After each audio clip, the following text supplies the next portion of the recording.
Welcome to Ramesh service centre. இந்த வார வீடியோவில் நம்ம எல்ஜி டிவிக்கு டிஸ்பிளே சேஞ்ச் பண்ண போகிறோம். என்ன மாடல் பார்த்தீங்கன்னா 43 NANO NANO79 இந்த மாடலுக்கு. இதுவும் டபுள் ஸ்ட்ரிப்பு தான்.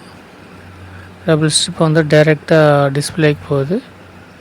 இதில் வந்து 6+6 காப்பு யூஸ் பண்ணியிருக்காங்க. இந்த மாடலுக்கு சிங்கிள் கனெக்டர் ஆப்ஷன் கொடுத்துருக்காங்க. இந்த போர்டுலேயும் ஆல்ரெடி இந்த மாடல் பார்த்திங்கன்னா டிஸ்பிளே உடச்சி எடுத்து வந்திருக்காங்க. இதுக்கு வந்து ஒரு நியூ டிஸ்பிளே சேஞ்ச் பண்ண போகிறோம்.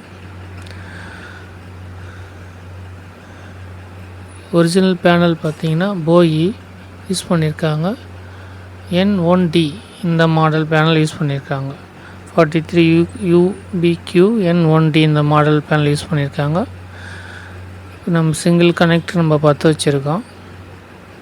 நம்ம UM அதே சீரீஸ் மாதிரி தான் இருக்கும் பார்க்க. ஆனால் அதனுடைய டயக்ராம் கொஞ்சம் சேஞ்சஸ் இருக்கும். அதனால் வந்து இது டைப் வேறு. இது 8 பேருமே இந்த நம்ம சேஞ்ச் பண்ணியிருக்கோம் சிங்கிளுக்கு. அடுத்து பார்த்தீங்கன்னா R7624க்கு 10K R7628க்கு ஒரு 0 ohms ஆட் பண்ணணும். அடுத்து பார்த்தீங்கன்னா இந்த EMC பக்கத்தில் நம்ம வந்து R519 இதுக்கு வந்து ஒரு 1K ரெசிஸ்டன்ஸ் வந்து நம்ம ஆட் பண்ணணும். 1K ரெசிஸ்டன்ஸ் ஆட் பண்ணிவிட்டு எல்லாமே தான் நம்ம ஆட் பண்ணிட்டோம். ஆல்ரெடி ஒர்க் வந்து ஃபினிஷ் ஆகிடுச்சு. நம்ம ஆன் பண்ணி டிஸ்பிளே வருதுன்னு பார்த்துருவோம். ஓகே, எல்ஜின்னு வந்துடுச்சு. நார்மலாக பார்த்தீங்கன்னா எல்ஜி வந்து நம்ம ஆல்ரெடி ரீசெட் கொடுத்துட்டதுனால உங்களுக்கு கிளியராக இருக்குது.